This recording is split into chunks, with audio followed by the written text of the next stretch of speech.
तय कहत रहे ना कब शादी करबो की? हाँ चल अब करबो। पर अम्मा मान गए। अरे अम्मा के आधा से कम हो गए। बहू कहाँ है कहा थे, सीधा शादी करी और घर चली चला। चल चलाया महराजी मोला फिर पी रहे दाई दादा काथे रे बेटा हमर हीरा ए। दादाजी कौन बेचाइए? घर की बहू। ठीक।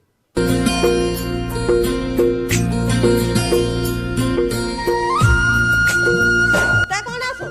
कैसे घर में झाड़ू लगाया था? आओ माँ तो दिन दिन याद आ तो काम हो जात है। तो बहू तो आए। हाँ कौन है? माँ तो बेटा तो आओ, ये तो बहू माँ तो बेटा।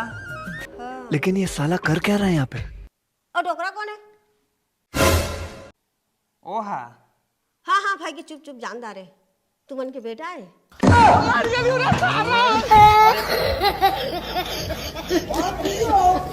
बात नहीं है। ओ भाई क्या